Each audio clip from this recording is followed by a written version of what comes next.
Welcome to the Sacred Designer Podcast. I'm your host, Alyssa Martin, kitchen and bath designer, entrepreneur, artist, and creative soul behind the Kitchen and Bath Digest.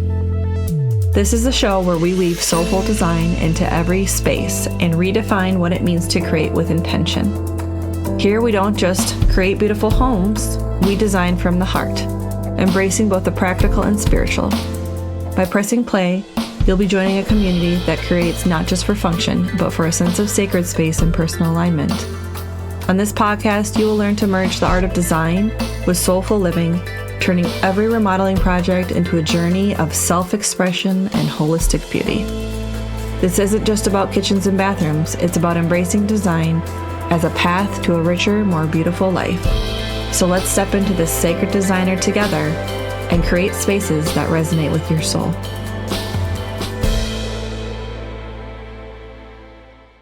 Welcome to the Sacred Designer Podcast. If you're new here, we're going to talk about the intersection of home and soul and how the spaces we create live that are never just aesthetic or functional, but they're about energy, intention, and transformation. I sit down with designers, organizers, healers, and space holders who understand our homes are mirrors. And when we shift our spaces, we shift our lives, whether you're remodeling your kitchen, or you're organizing your home, rearranging a closet, you're in the right place to believe that it's deeper than it actually looks. So as December arrives with a quiet invitation to slow down and soften and reconnect, we can design for stillness and creating sacred spaces for reflection and renewal. The world kind of turns inward and the winter's gentle hush kind of just settles over the days. And our home becomes the backdrop for reflection, healing, renewal. As we start to invite in the new year, I can't believe it's already time. So in Feng Shui, water represents the water element, depth, wisdom, introspection, and the season that encourages us to settle into stillness and kind of look inward and to clear space for intentions we'll carry into the new year. It's really important to kind of let things go, let the old habits, the patterns. Maybe if it's even considering letting kind of some older things go, possibly thinking of a remodel. Designing for stillness is more than choosing just soft colors, cozy textures. It's about creating energetic openings, places where the mind quiets and the body exhales and the spirit expands. So this December, you should let your home support you, releasing and preparing for the cycle that's coming ahead. So when we create some calm, grounding color palettes, this is what we should kind of be thinking of. Color holds frequency, and in winter, our home naturally craves tones because it just becomes kind of dull. It soothes our nervous system and it creates a sense of depth and peace. So winter colors tend to be soft whites, which represent purity and clarity. Warm beiges offer comforting and grounding. Have you guys heard of that hoogie particular style that's kind of been popular the last few years? They're all about the warm beiges there. So pale wood colors like calm, nature, connection, that type of thing, and gentle grays for reflection and neutrality. Feng Shui insight. These color balance in yin energy of winter, cool, introspective, and quiet with warmth and softness that keeps the home from feeling cold or stagnant. A good design tip here is that you should choose a single palette of 3 to 4 tones and weave them through your bathroom, kitchen, nooks, and bedrooms. This kind of creates some cohesiveness. It also is going to give some harmony and energetic consistency. I know sometimes the multicolor things are happening, but if you're going to do the multicolor thing, have it be a consistent multicolor consistency, meaning like if you're going to do fuchsia, green, blue, make sure it's the same fuchsia, the same green, the same blue, all the things. It really just helps create some cohesivity. So, design your small sanctuaries for reflections. So, stillness thrives when the home offers intention, places to pause. So, we do not need to be large, just only thoughtful. So, when you're creating a sanctuary corner, have a supportive chair or a floor cushion, a small table or a stool, soft lighting, a candle or essential oil diffuser to kind of create the mood, and a journal, intentional cards, and a grounding element like selenite, smoky quartz, or a simple stone. To kind of go back to that color palette we were talking about earlier, I just kind of wanted to mention the soft whites, the warm beiges, the pale kind of wood tones, and gentle grays. This is definitely something that has been super popular with kitchens. Um, Although the whites have changed, and I also think that the countertops are becoming a little bit more darker or just more of a contrasting tone. So this is also something that you can definitely consider when you're picking your cabinet color. So just another feng shui insight, where I was just talking about your sanctuary, around that area, you should really have a command position. This is also true with your office space. You should have your desk facing the door. So, wherever a room is an entrance would be, you kind of need to be able to see it in your line of sight. This creates a subconscious sense of safety, and it really allows the mind to relax a little bit more deeply. I've seen this commonality among people who have been in war or things of that nature. It just makes them feel more safe to be facing the door. And it makes sense via feng shui. Soft the senses with winter texture. So, texture is a powerful way to kind of send a signal of stillness. And just as we reach for the blankets and whatnot and those warm drinks in our home, we crave layers to hold our warmth and comfort. And things like linen or cotton throws, breathable and natural things are a really great thing to have. Wool rugs for grounding energy. And I have found that this holds up so much better, even if it's a wool blend. Chances are that it's going to last a heck of a lot longer. It will be a little bit pricier, but it's totally worth it. It also holds a higher frequency too, which doesn't hurt. So, bamboo or wood accessories for earth connection. This, in my opinion, really isn't probably the most eco-friendly conscious. I know in the day people thought that this was because bamboo grows really quickly, but the issue was that because of its popularity, they started deforesting a lot of areas just to grow bamboo. So it's kind of like a double-edged sword. It is very quickly renewable. However, they're trying to keep up with the demand. And this has actually been happening for quite a long time. Yes, I know. So stone trays or ceramic for like weight and stability. This really helps kind of ground those little tchotchkes and things of that nature. Maybe even some candles or some crystals and things like that. I also like a good wood tray too. Feng shui insights, textures that reflect the earth element, like for stabilizing like water, introspective energy, creating a grounding emotional space. So think of texture as your home's exhale. Also places where your eye can create some relief, especially when that snow falls. I feel like that's why it's so refreshing because it's just like a fresh, soft, fluffy coat. So also use light to encourage slowness and presence. This is what I like to call the ambiance. If you talk to any really good lighting designer, they'll talk about that constantly.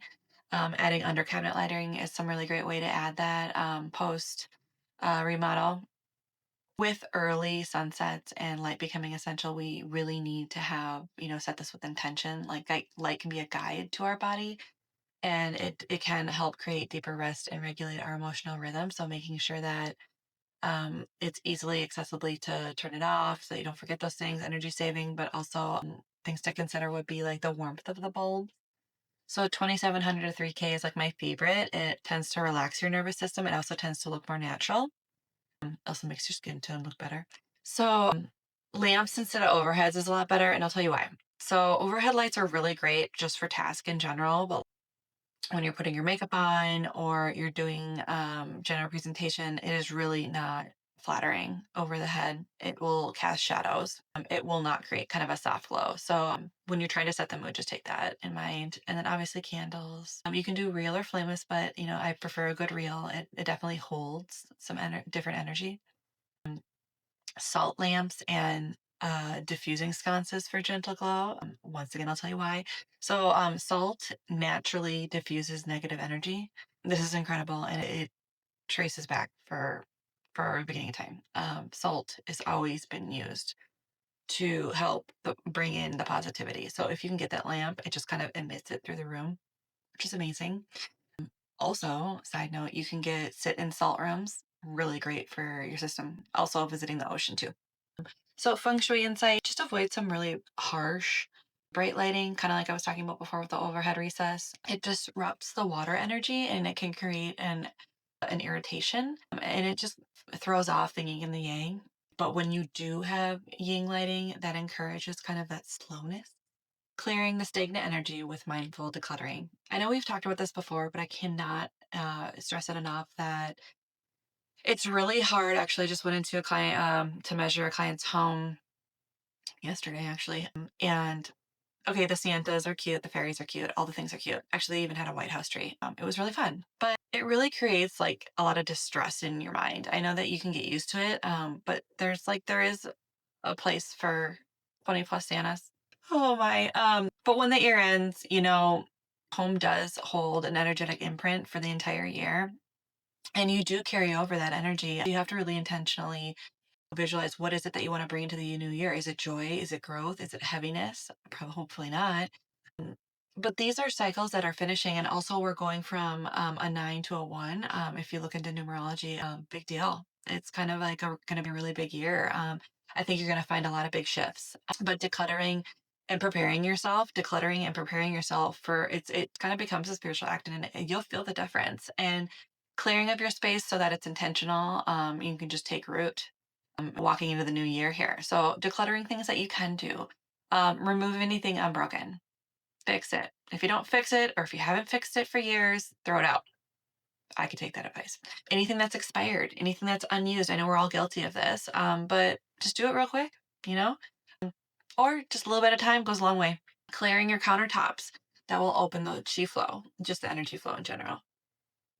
Once again, something I'm really, guilty of, just but wiping down the countertops makes a really big deal. Refreshing the bathroom and the kitchen drawers. Again, something we kind of forget about. Just a reminder. Now is a really great time to donate items. Not only that for you, but also because people are kind of, need help, are tending to go to the Goodwills and things. I mean, even I love to make a Goodwill stop. This is a really great time to do it, especially around the holidays. And I tend to forget that, but do it now. Might make some other people very happy.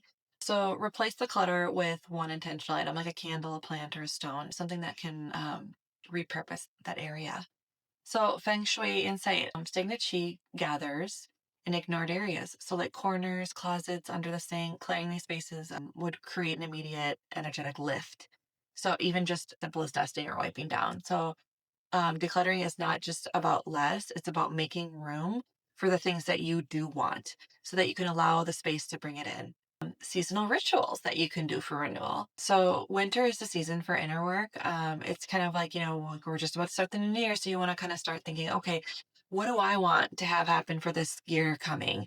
Where can I anchor myself, in my own awareness for what's happening? So, if you are thinking about a remodel, now's a great time to jump into the school and start looking at the worksheets and the documents and really just kind of like start the thought process. You'll also find that the flow is better now up until the new year too. So just, light a candle when the sun sets. As the flame steadies, name one thing that you're releasing for the year coming. That's also a really great ritual. Also, warm water ritual. Use a hot bath, hot shower, cleanse yourself. Just imagine the old energy rinsing away. It's a powerful way to activate the water element healing.